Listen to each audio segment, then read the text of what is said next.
में क्या ढूंढ रहे हो? अफसानों की तरह क्वेश्चन में क्या ढूंढ रहे हो? आंसर को मंजिलों की तरह मिल जाएंगे हर दर्द की दवा, खुदा से मांगो यार जस्ट दीवानों की तरह। तो आइए स्टार्ट करते हैं बच्चों, क्वेश्चन नंबर 6। ओके, क्या है ये? ट्रिग्नोमेट्री फंक्शन का एक्सरसाइज 3.1। और क्या, और मालूम है बच्चों, आप सभी लोगों का मैं स्वागत करना नहीं भूलूंगा। क्योंकि आप सभी लोग क्या कर रहे हो? अपने अपने घरों में तूफान मचा रहे हो, धूम 5।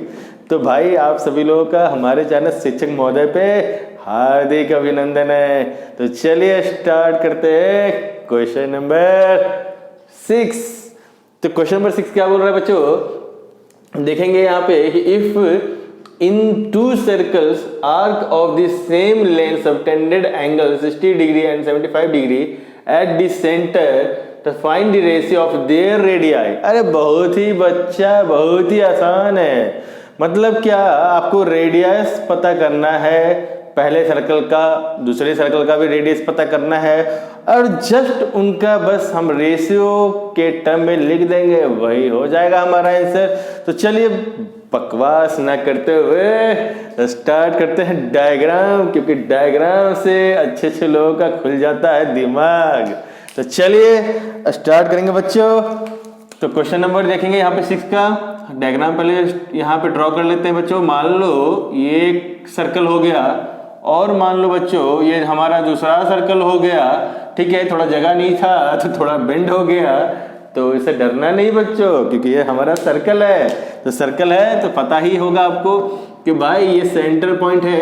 और एंगल सबटेंड कब होगा? जब हमारे पास दो रेडियस होंगे, मतलब मतलब क्या, दो रेज होंगे। और सीधी सा दोनों रे क्या हो सकते हैं? रेडियस की तरह दिखते हैं, तभी तो एंगल बना पाते हैं।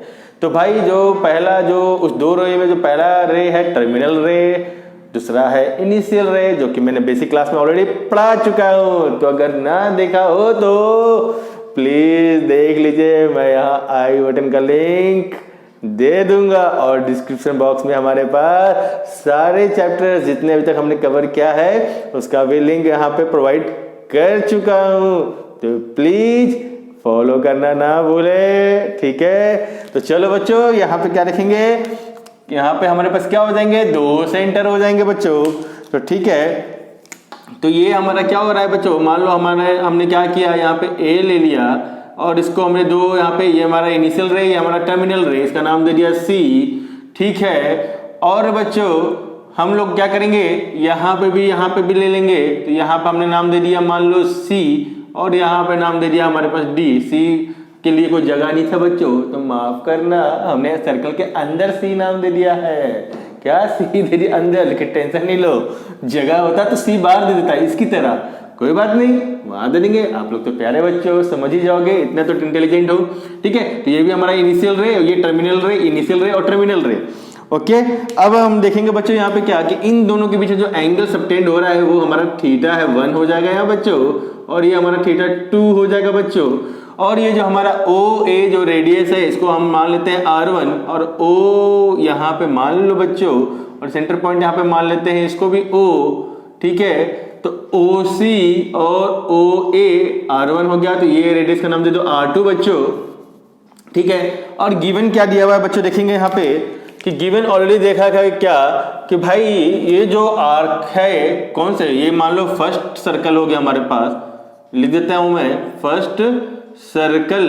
ये हो गया हमारे बच्चों सेकेंड सर्कल, सेकेंड भी चलो लिख देता हूं, लेटर में ही लिख देता हूं, टेंशन लेने की जरूरत नहीं है। ये हो गया हमारे पास सेकेंड सर्कल। ठीक है बच्चों, first circle second circle.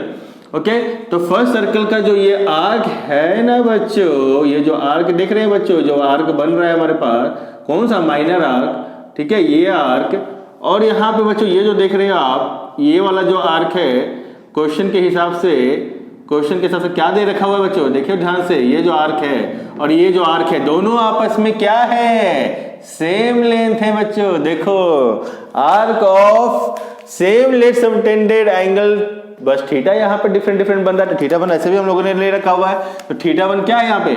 60 degree, और ये थीटा 2 क्या हो जाएगा? 75 डिग्री बच्चों। है ना। और यहाँ पे सेम लेंथ है आर्क का, तो देखो भैया arc of the same length, ठीक है, किसमें, इफ इन टू सर्कल, दोनों सर्कल का अगर आर्क लेंथ दोनों का बराबर हो तो सही बात है भैया, तो हमारे लिए काम आसान हो जाएगा ना। क्योंकि अगर मान लो ये हम इस आर्क को हम L1 मान ले और इस आर्क को हम L2 मान ले, है ना, तो क्या हो जाएगा बच्चों क्वेश्चन के अकॉर्डिंग कि L1 और L2 क्या हो जाएंगे, आपस में बराबर हो जाएंगे। और हमारा यहाँ पे थीटा दे रखा हुआ है, तो हमसे क्या पूछ रहा है कि इसका रेडियस और इसका रेडियस का रेशियो पूछ रहा है बच्चों। तो टेंशन नहीं लीजिए, आराम से सॉल्व हो जाएगा बच्चों। तो देखिए हम लोग यहाँ पे लिखना शुरू करते हैं कि भाई सॉल्यूशन इसका यहाँ पे स्टार्ट करेंगे। तो पहले मान लेते हैं क्या कि length of the first circle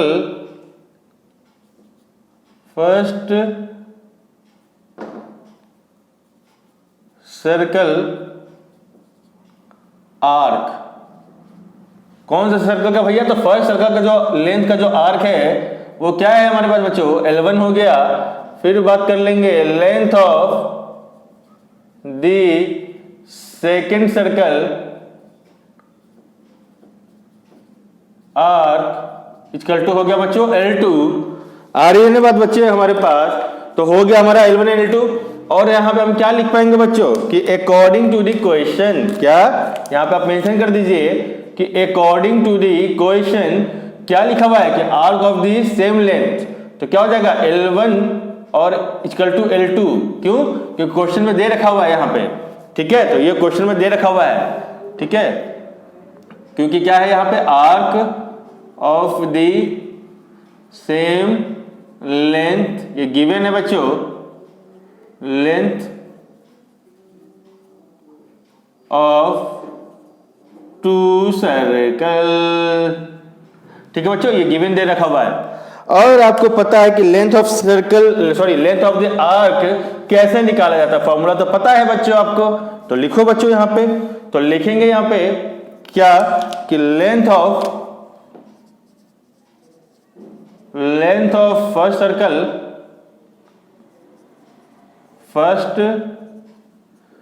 circle arc equal to, क्या लिख सकते हैं बच्चों यहां से हम, यहां पे क्या है, ये मेरा L1 ही तो है, और ये क्या हो जाएगा यहाँ पे length of the second circle arc, ठीक है बच्चों। तो क्या हो गया length of the second arc, तो आर्क क्या है हमारे बच्चों L2 है यहाँ पे। और क्वेश्चन में दे रखा हुआ है यहाँ पे बच्चों क्या कि L1 और L2 बराबर है, इसलिए मैंने इसको भी क्या कर दिया बच्चों, आपस में इन दोनों लेंथ को आपस में बराबर कर दिया, क्योंकि L1 और L2 क्या है आपस में बराबर है, सीधी सी बात है ना, L1 और L2 क्या है क्वेश्चन में दे रखा है बराबर है, तो हमने इस फॉर्मूला को भी ऐसे लिख दिया। और आपको पता है कि इसका फॉर्मूला क्या होता है, इसका फॉर्मूला होता है बच्चों थीटा डिवाइडेड बाय, अब जबकि थीटा ले रहे हैं एंगल, तो यहाँ पर दो एंगल की बात हो रही है, दोनों सर्कल में डिफरेंट, तो यहाँ पर मैं लिखूंगा फर्स्ट वाले सर्कल के लिए जो एंगल की जो बात हो रही है वो θ1 हो गया, और ये 360 डिग्री हो गया बच्चों, और इंटू 2πr1, क्योंकि ये रेडियस जो बता रहा है ये फर्स्ट सर्कल के लिए है, तो हमारा फर्स्ट सर्कल के लिए r1 हो गया, और ये इक्वल टू था, यहाँ पर भी लिखेंगे एंगल 2 किसमें, दूसरे सर्कल के लिए जो एंगल 2 था, तो θ2 डिवाइडेड बाय 360 डिग्री हो गया, है ना बच्चों, और यहाँ से 2πr2 हो गया, क्योंकि r2 की इसलिए है सर्कल में, कौन से सर्कल में है, तो ये सेकंड सर्कल में बात हो रही है बच्चों, तो इसीलिए यहाँ पे क्या लिख सकते हैं, ऐसे लिख सकते हैं इसको। अब देखिए, अब यहाँ से मेन खेल शुरू होगा बच्चों। अब ये देखो, ये एक जो है बाउंड्री के लेफ्ट साइड में है, और ये वाला बाउंड्री के राइट साइड में, बाउंड्री बोले तो भैया यही इक्वल टू, यही तो है बाउंड्री हमारा, है ना।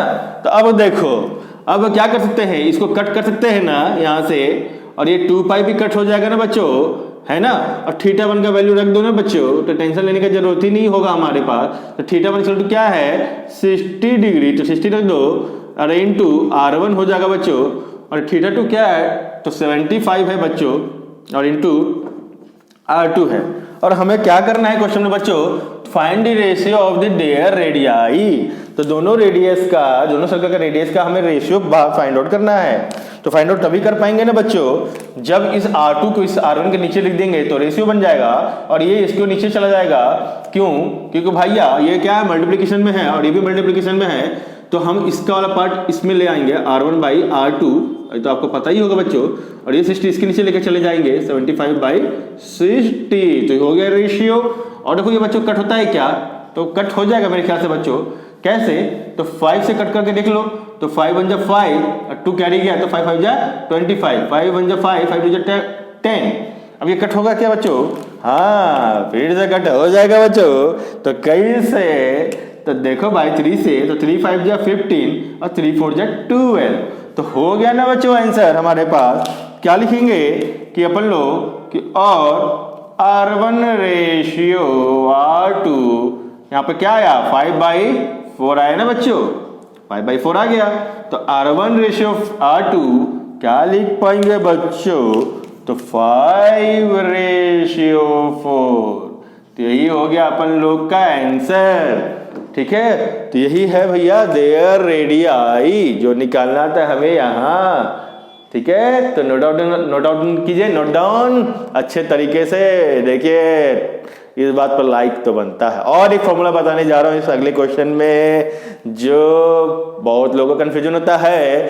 तो ये याद रखिए, ये जो फॉर्मूला के बारे में बात हो रही है, जस्ट अभी नेक्स्ट क्वेश्चन में करेंगे, तो ये फॉर्मूला याद रखिएगा। ठीक है, और एक नया फॉर्मूला बताने जा रहा हूँ कि वो कब अप्लाई करते हैं। तो मिलते हैं नेक्स्ट क्वेश्चन में बच्चों, तो टेंशन मत लीजिए, आराम से नोट डाउन कीजिए। बच्चों क्वेश्चन नंबर 7 देखेंगे अपन लोग क्या बोल रहा है। तो find the angle in radian. तो इस बार याद रखो भैया, इस बार एंगल पूछ रहा है रेडियन में। तो रेडियन में पूछा जा रहा है बच्चों, ध्यान रखना, डिग्री में नहीं, रेडियन में। थ्रू विच ए पेंडुलम, अरे भाई पेंडुलम आ गया। ठीक है, तो pendulum swings if its length is 75 centimetre and the tip describes an arc of length.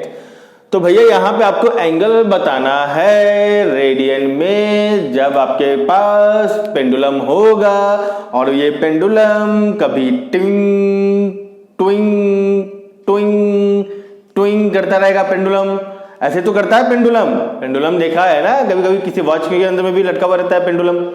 ठीक है, तो पेंडुलम देखो ऐसे ही, और टक, फिर वापस टक, फिर वापस पीछे जाएगा, फिर उसी पॉइंट पे आएगा और फिर आगे जाएगा। ऐसी को बोलते हैं पेंडुलम। तो हाँ मालूम है, टेंशन मत लीजिए। और क्या बोल रहा है भैया कि जो इस पेंडुलम का जो लेंथ है वो हो गया 75 सेंटीमीटर है यहाँ पे।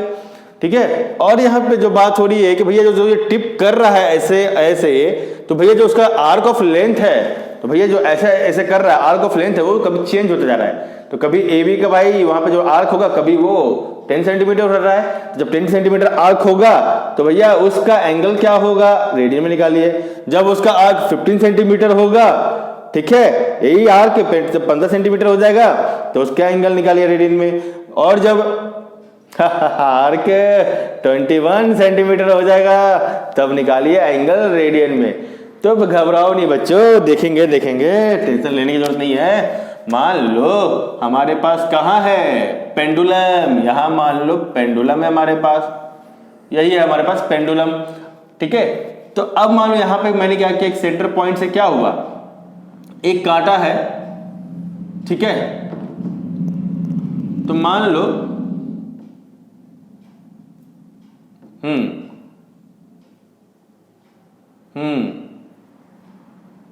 ठीक है बच्चों, तो यही है जो ये पेंडुलम का जो कांटा है, ये है कांटा। ठीक है, क्या है ये, पेंडुलम का कांटा है बच्चों। ठीक है, ओके, और ये हमारा सेंटर पॉइंट हो गया बच्चों। तो ये जो बोल रहा है इसका जो लेंथ है ये फिक्स है 75 सेंटीमीटर, और ये भी वही है 75 सेंटीमीटर, ये भी 75 सेंटीमीटर है, और ये पेंडुलम है। और सपोज ये पेंडुलम को मैं थोड़ा तेजी से किया, झटका दिया, इसको कुछ लटका दिया मैंने, हेवी चीज, पत्थर स्टोन कुछ, तो थोड़ा सा उसको फ्लो में इसको धक्का दिया, तो क्या होगा, आगे जाके वापस इसी जगह में आ जाएगा। तो ये कैसे, क्या सर्कल नहीं बन रहा है क्या बच्चों, बनेगा ऑफ कोर्स सर्कल। जब इसको मैंने थोड़ा हिट तेजी से किया तो ये तड़ाक तड़ जाएगा, और जब ये एक बार जब यहां से मूव होकर आ जाएगा तो फिर ये टक, फिर टक, फिर टक, फिर टक, पेंडुलम की तरह मूव करेगा, ऐसे फिर ऐसे फिर ऐसे फिर ऐसे। तो अब यहाँ पे जो ये बात पूछा जा रहा है बच्चों कि मान लो इस पॉइंट को मैंने स्टार्ट किया था ए से और ये कहाँ मैक्सिमम तक जा रहा है, यहाँ बी तक, ठीक है। तो यहाँ पे जो ये बोल रहे हैं कि भाई ये जो यहाँ से पहली बार में जो यहाँ से यहाँ तक गया और फिर यहाँ से यहाँ तक गया और फिर यहाँ से यहाँ तक आया और फिर यहाँ से यहाँ तक आया, आ रही है बात समझ में बच्चों? तो यही हमारा क्या बन रहा है, आर्क बन रहा है बच्चों, आर्क क्या बन रहा है, आर्क, यही हमारा आर्क है, ठीक है। तो इसका आर्क का कभी कभी क्या हो रहा है, वैल्यू चेंज हो रही है, कभी 10 सेंटीमीटर तो कभी 50 सेंटीमीटर तो कभी 21 सेंटीमीटर पे निकालना है कि भैया इसका जो एंगल होगा, जो एंगल होगा, आ रही पसंद में, जो एंगल होगा, ये जो एंगल पूरा, ठीक है, ये किसमें निकालना है, हमें निकालना है एंगल थीटा, किसमें, रेडियन में निकालना है, रेडियन में, यही निकालना है हमको। क्या निकालना है बच्चों, रेडियन में निकालना है, ठीक है, थीटा निकालना है रेडियन में, तो याद रखो, ठीक है बच्चों। तो रेडियन में निकालेंगे क्या होगा, तो जब इसका जो आर्क है कभी 10 सेंटीमीटर कभी 50 सेंटीमीटर कभी 21 सेंटीमीटर, लेकिन ये तुम्हारा क्या बन गया बच्चा, ये जो कांटा है इसका, इसको आपने बोल सकते सर्कल का रेडियस ऐसा नहीं दिख रहा है, तो ये अगर रेडियस है तो ये भी तो रेडियस होगा और ये भी रेडियस होगा। तो ये 75 सेंटीमीटर दे रखा हुआ है गिवन में, तो ये भी 75 सेंटीमीटर हो जाएगा और ये भी 75 सेंटीमीटर हो जाएगा बच्चों, ठीक है। चलिए स्टार्ट करते हैं यहाँ पे। तो आपसे को मेरे को एक चीज दिखाना है, क्या पहले देखेंगे, एक बहुत बड़ा चीज दिखाऊंगा आपको, क्या कि भाई अगर गिवन क्या दे रखा हुआ, गिवन में देखेंगे क्या क्या कि भाई यहाँ पे रेडियस दे रखा हुआ है, यहाँ पे ये क्या एक तरह से रेडियस ही तो है, ठीक है, रेडियस ऑफ पेंडुलम स्विंग्स, ये क्या हो गया, स्विंग्स, पेंडुलम स्विंग का ये हो गया 75 सेंटीमीटर मान लो यहाँ पे बच्चों, ठीक है। तो आर्क ऑफ पेंडुलम स्विंग्स इसका तो क्या हो जाएगा बच्चों यहाँ पे, तो ये हो जाएगा क्या, तो इसको मान लेंगे L, ठीक है, क्योंकि L इसका तो क्या हो जाएगा यहाँ पे, कभी 10 सेंटीमीटर है ना L, तो कभी 15 सेंटीमीटर तो कभी 21 सेंटीमीटर। तो तीनों केस में हम 1 बाय 1 करके देखेंगे इसका वैल्यू क्या क्या आएगा, एंगल उसका, ठीक है। तो आपको पता है कि हाँ भाई कि आर्क ऑफ जो लेंथ है, आपको पता है कि arc of length A B इसका तो क्या होता है, theta divided by 360 degree into 2 pi R, ठीक है ना। तो भैया ये आप फॉर्मूला तभी यूज करना जब अगर आपसे ये एंगल जो डिग्री जो है, थीटा जो है, थीटा एंगल ये आपका डिग्री में हो, तभी ये आप ये फॉर्मूला यूज करना, ठीक है। और ये क्या होता था यहाँ पे, एल ही होता था, लेंथ मतलब क्या, एल, तो जो लेंथ एल और थीटा का और रेडियस का, ये तीनों का जो रिलेशन, कब ये वाला फॉर्मूला कब यूज करते थे, तो आप याद रखो कि जब डिग्री कब होगा किसमें, तो याद रखो ये कब यूज करेंगे, when theta equal to in degree, जब थीटा जो है ये डिग्री में होगा तभी इसको आप यूज कीजिए। अगर थीटा अगर डिग्री में नहीं है, रेडियन में पूछा जा रहा है बच्चों, तो थीटा और लेंथ और आर मतलब एंगल, लेंथ और आर तीनों का एक अलग सा और एक रिलेशन है जो मैंने ऑलरेडी पहले बताया हुआ है, तो वो कौन सा होगा, तो वो बता देता हूं, वो होगा इक्वल टू बच्चा theta equal to L by R. आगे बात समझ बच्चों, तो ये फॉर्मूला यूज करेंगे कब, जब आपका when theta equal to in radian. तो ये बच्चों आप ध्यान में रखो कि कौन सा फॉर्मूला कब यूज करना है, आप याद रख लो। थीटा ये वाला फॉर्मूला तब यूज करता जब थीटा हमारा डिग्री में दिया रहता था या पूछता था तभी, लेकिन अब यहाँ पे क्या पूछ रहा है कि एंगल हमारा क्या रेडियन में होना चाहिए बच्चा, तो हम कौन सा फॉर्मूला यूज करेंगे, ये यूज करेंगे, ठीक है। तो आइए आगे बढ़ते हैं यहाँ पे, ठीक है, आगे बढ़ेंगे तो यहाँ पे लिखेंगे क्या, तो first when L equal to 10 centimetre, तो यही तो है 10 सेंटीमीटर, देखो L ही तो है, ये भी L है, ये भी L है, लेकिन पहले 10 सेंटीमीटर पे देख लेंगे कि एंगल हमारा क्या आता है। तो थीटा इक्वल टू क्या हो जाएगा बच्चों, तो theta equal to L by R, और ये थीटा हमें पता नहीं है क्योंकि हमको किस में निकालना है, ये रेडियन में निकालना है। क्या रेडियन में निकालना है बच्चों। तो आप याद रखना, ठीक है। इसको बड़ा लिख देता हूँ थोड़ा ताकि आप लोग को दिखे अच्छे से। तो यार हमें किस में निकालना है, तो ये निकालना है हमें थीटा एंगल किस में, इन रेडियन में। तो क्या हो जाएगा फॉर्मूला बच्चा, L बाई आर। और L क्या है बच्चों, 10 सेंटीमीटर देख लो, तो 10 है और यहाँ पे 75 सेंटीमीटर, ठीक है ना बच्चों। तो अब इसको अगर हम डिवाइड करें तो 5 2 जा 10 और 5 1 जा 5, 5 5 जा 15। तो ये क्या जाएगा बच्चों, 2/15। तो ये आ गया थीटा, इसको आप बोल सकते हो 2/15 रेडियन, ठीक है ना बच्चों। तो इसको आप बोल पाओगे 2/15। पहला वाला केस का हमें आ गया है बच्चों यहाँ पे 2/15 और रेडियन यहाँ पे। अब बात कर लेते हैं, ये हमारा फाइंड आउट हो गया, ये हमने फाइंड आउट कर लिया कि व्हेन L इक्वल टू 10 है तो एंगल हमारा रेडियन में क्या आएगा, 2/15, ठीक है। अब बात कर लेते हैं कि when L equal to 15 centimetre, अगर ये हमारा 15 सेंटीमीटर है तो क्या होगा बच्चों, तो थीटा इन रेडियन। पता ही आपको कि थीटा किस में, रेडियन में बात कर रहे हैं हम लोग। तो कौन सा फॉर्मूला लगाएंगे, L बाई आर। तो पता ही है बच्चों कि L थीटा इक्वल टू क्या होगा, L क्या है 15 है और R क्या है बच्चों 75 है। तो बात करेंगे यहाँ पे क्या 5 से करके करेंगे, तो 5 3 जा 15 और ये यहाँ पे 5 1 जा 5, 5 5 जा 15, हाँ 5 5 जा 25 हो जाएगा यहाँ पे। फिर 3 से करेंगे 3 1 जा 3, 3 5 जा 15। तो ये हो जाएगा बच्चों 1/5 रेडियन। क्या हो जाएगा 1/5 रेडियन, ठीक है। तो थीटा इक्वल टू लिख सकते हैं 1/5 रेडियन, ठीक है बच्चों। कोई डाउट है यहाँ तक, नहीं ना प्यारे बच्चों आप लोग, कोई डाउट नहीं होना चाहिए। अब बात कर लेते हैं यहाँ पे क्या कि व्हेन ये भी तो है हमारा लेंथ है, तो यहाँ पे when L equal to 21 centimetre, तब भाई हमको निकालना है एंगल। तो एंगल क्या हो जाएगा, थीटा इन रेडियन। तो पता ही है आपको कैसे निकालना है, तो ये L बाई आर हो जाएगा बच्चों। तो थीटा इक्वल टू क्या हो जाएगा, तो 21/75। तो 3 से कटेंगे, 3 7 जा 21 और 3 1 जा 3 और सॉरी 3 2 जा 6 और 3 5 जा 15। तो ये हो जाएगा 7/25, ठीक है बच्चों। तो इसका एंगल क्या आ जाएगा, थीटा इन रेडियन, तो 7/25 रेडियन, ठीक है बच्चों। तो यही आपका सभी आंसर हो जाएगा यहाँ पे। तो आप इसको नोट डाउन कर लो, यहाँ पे रेडियन में आ गया 7/25, यहाँ पे आ गया थीटा एंगल जब when L equal to 15 centimetre तो 1/5 रेडियन आ गया बच्चों। अब यहाँ पे बात कर लें थोड़ा कि भाई यहाँ पे क्या है थीटा, तो यहाँ पे हम लोग लिख लेते हैं कि थीटा इक्वल टू क्या है यहाँ पे 2/15 रेडियन। तो चलो इसको भी लिख लेते हैं यहाँ पे। तो हो गया, तीनों का तीनों आंसर आ गया है बच्चों। यहाँ पे आप लोग नोट डाउन कर लो, ठीक है प्यारे बच्चों,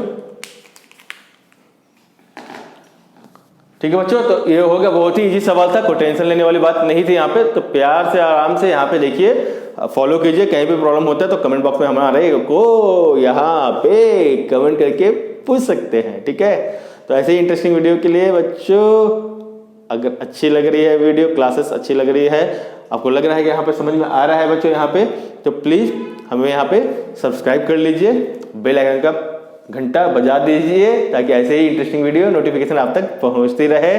और फिर मिलेंगे बच्चों नेक्स्ट क्लास में, तब तक के लिए बाय बाय।